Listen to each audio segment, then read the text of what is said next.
Hi అండి, అందరికీ నమస్కారం. Welcome to chef Swathi blog అండి. ఇప్పుడు మాకు మార్నింగ్ అండి. ఇదిగోండి, వేడివేడిగా ఇడ్లీ పెట్టేశాను. నెయ్యి రాసి ప్లేట్స్కి ఇడ్లీ పెట్టేశానండి. ఇది ఇండాలియం ఇడ్లీ కుక్కర్ అండి. నేను ఇండియా నుంచి తీసుకొచ్చుకున్నాను. చాలా బాగా వస్తుందండి. 3 ప్లేట్లు ఉంటాయండి. 7, 6, 5 అండి. చాలా బాగా వస్తుందండి. ఇప్పుడు నేను మీకు నట్స్ చట్నీ చేయబోతున్నానండి. ఇది పిల్లలకి చాలా మంచిదండి. పిల్లలకే కాదు, పెద్దవాళ్ళకి కూడా చాలా మంచిది. కొంతమంది నట్స్ తినని వాళ్ళు ఉంటారు కదండి, కిడ్స్ కానీ పెద్దవాళ్ళు కానీ.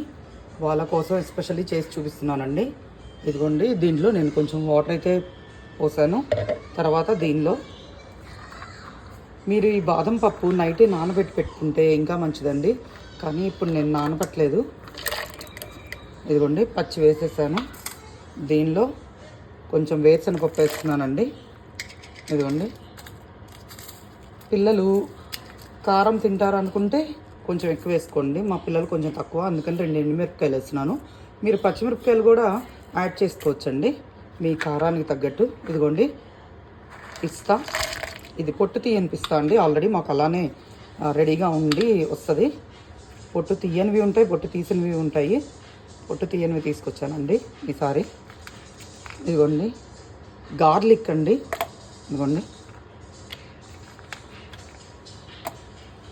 ఇదిగోండి వాల్నట్స్ అండి. ఇది చూసారా, ఇది బ్రెయిన్ ఆకారంలో ఉంటుందండి. వాల్నట్స్ ఖచ్చితంగా 4 to 5 తినాలంటారు రోజు. ఇదిగోండి, ఇది. తర్వాత దీంట్లో కొంచెం జీలకర్ర యాడ్ చేస్తున్నానండి. ఇదిగోండి, తర్వాత రుచికి తగ్గట్టు సాల్ట్ అండి. ఇదిగోండి,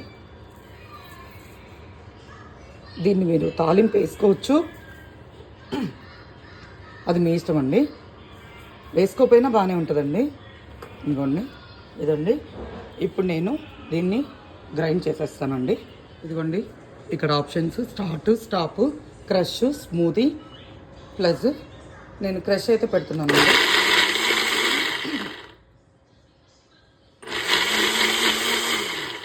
దీంట్లో ఉన్న ఇదేంటంటే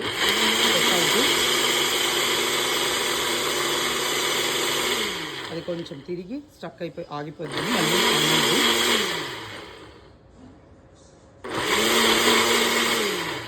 ఇప్పుడు నేను ఇది ఆఫ్ చేసేసి స్మూతీ పెడుతున్నాను. స్మూత్గా మెదిగిపోయిద్దండి బాగా.